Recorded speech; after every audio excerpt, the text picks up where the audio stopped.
Bravo, bravo Marcos, bravo. Ito, basahin natin. Wala akong ginagawa kundi ang magtrabaho, Bongbong Marcos. Tama ka, tama. Magtrabaho, trabahuin ang mga Duterte, siraan at patalsigin. Yan ang trabaho mong ginagawa. Gago ka.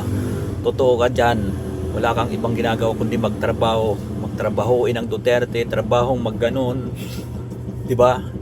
Dahil ang utak mo ay wala na, nandun na, nakalipad na. Kasi panay ganun ka eh. Ganun ka lang, di ba? Tsaka sinasabi mong magtrabaho ka lang, panay trabaho. Kaya nga tinatrabaho mo, inuutosan mo pa nga itong si Claire Castro na siraan ng siraan araw-araw. Itong mga Duterte, ganun din sa Davao. Maya naman kayo yung taga Davao. Ang daming tao sa Davao nung nagsasabi na napakagandang lugar ang Davao, di ba? Tapos sisirain nyo dito sa Manila, wala kang ayun nahuhuli. Tapos sasabihin mo wala kang ibang ginagawa kundi magtrabaho, ha? Gumanong ka lang kamo. Yan ang trabaho mo. Magpa-hair follicle test ka na at magpa-drug test para malaman ng taong bayan kung totoo ba yung mga pinagsasabi mo, ha? Oh. Yun mga kababayan, ay assign na si Marcoleta sa Blue Ribbon Committee. Sa ito papaimbestigan na si Trillanes. At ito yung sabi niya, ipapatawag ko rin si Trillanes sa pagwawagayway niya doon sa warrant of arrest. Kailangan maimbestigahan yan. Yun mga kababayan. Ito ang magandang usapan kasi bubuksan na yung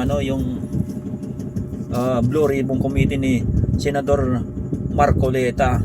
Yan, at maraming maraming matatakot na mabuksan at madawit ang mga pangalan dyan, lalong lalo nito si Bongbong Marcos at si tawag dito si Tambaloslos, Martin Romualdez, saka ito si Saldico. Siyempre sila yung tinuturo ni Saldico, kaya dapat na yan imbestigahan talaga ng maayos yan.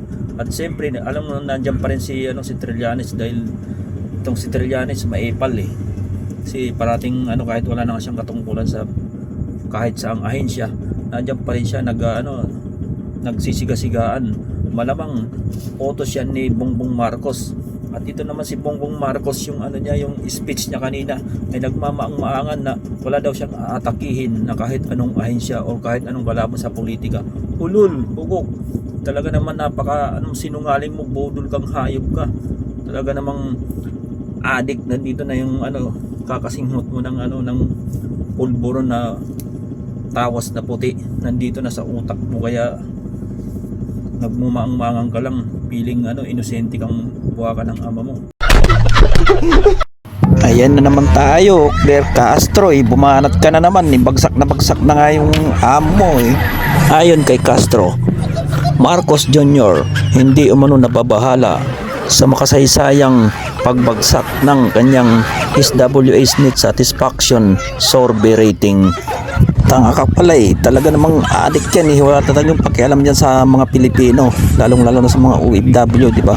Kasi yan iniisip yan, ang pagnanakaw lang, pag makaupo siya ng termino ng mahabang extension, di ba mga kababayan? Yun ang iniisip niya, hindi yung mga Pilipino. Bugok ka pala